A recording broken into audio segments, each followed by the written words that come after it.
Welcome back to Blind Man Morris, and today I'm going to talk about an overview of the Kingpin. It's 30 degrees outside and probably in my workshop it's probably about 34 and I'm sweating like a pig.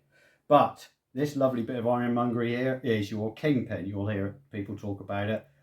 It's a really important, really heavy duty piece of kit which sits at the front of your car, which connects your suspension to your steering and your suspension damper, and your braking system is connected to the back plate which is bolted to here.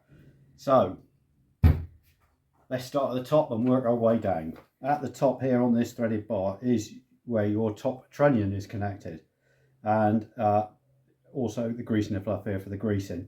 And as we come down, you'll come to here, and that is where your steering arm is connected to your Kingpin, through to the track rod end and the steering rack, and eventually your steering wheel. So when you turn your steering wheel, your Kingpin will do this. See, it does that, and it goes up and down, and it flexes that way. So three-dimensional movement it allows for. As we come down again, you see here these 4 bolts here, which is bolts your back plate to the Kingpin, and all your brake attachments are attached there, your brake cylinders and your brake shoes. And we go forward, here is your stub axle.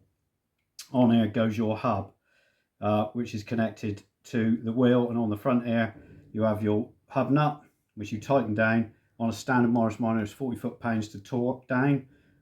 Usually a castellated nut with a split pin. There's a split pin hole there. Yep. And it's packed with grease, and then there's a cap that sits over the end so it keeps the dust out. If you have disc brakes, it's not torqued down to the same settings at all. Better have a look at your manufacturer as to how those wheels torque settings are set up. And let's have a look at the bottom. This is your bottom fulcrum point here. So that's your bottom trunnion is connected to here, and that is connected to your wishbone and your torsion bar and your lower suspension there. So that's what your Kingpin is. It sits there on the front of your car. Your wheel's attached to there on your stub axle. When you steer your steering wheel, it moves like this. When you go over the road, it bounces up and down, and the suspension dampener at the top there takes out the bounce and smooths the ride out through suspension dampening and the torsion bar, and it's all connected together on this lovely piece of ironmongery. But the really important thing about it is, as you can see, these threaded parts at the top here and at the bottom here take an awful lot of force, and that's where you grease. When you do your bottom greasing and the top greasing on your trunnions, the grease is pumped through round the pins and round these threads, which allows freedom of movement. And if you don't grease them, you get these threads grinding against metal on metal, and it shows you, when you see it like this, how important greasing is on the front end of your car. And there we go. It's a really useful piece of kit, the old Kingpin. Can I just say that they are side specific, and that the way you tell which way round it is. Now this is a left-sided. Passenger side. Yes, side, passenger side, yeah. if you're in the UK. So if you turn it the other way so that it's the right way, keep going. You want that side. Keep going. No, I want it to face I want it to face like it would on the car. On the car, so that like is like that. Yeah. if you're sat in the driver's seat. So there's a couple of obvious things. First of all, this shiny side, and even John can feel the difference. I can. This shiny side faces to the front.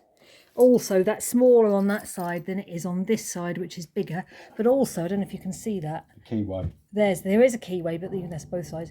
But there's writing on the back of it here, and there isn't writing On the front. on the front of it. So you want shiny side forwards, whether it's right or left.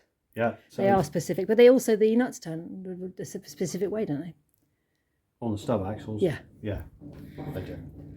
Should we quickly show what it looks like on the car? No.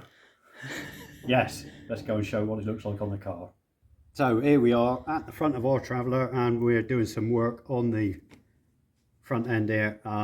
So we've replaced the Kingpin because the stub axle snapped at this end here.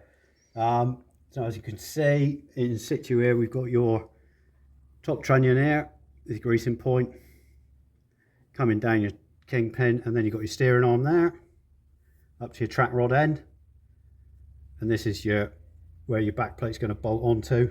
Here's your wishbone here, and there's your tie rod there, and here's your bottom fulcrum pin here, which is your bottom trunnion, and the greasing point's under there.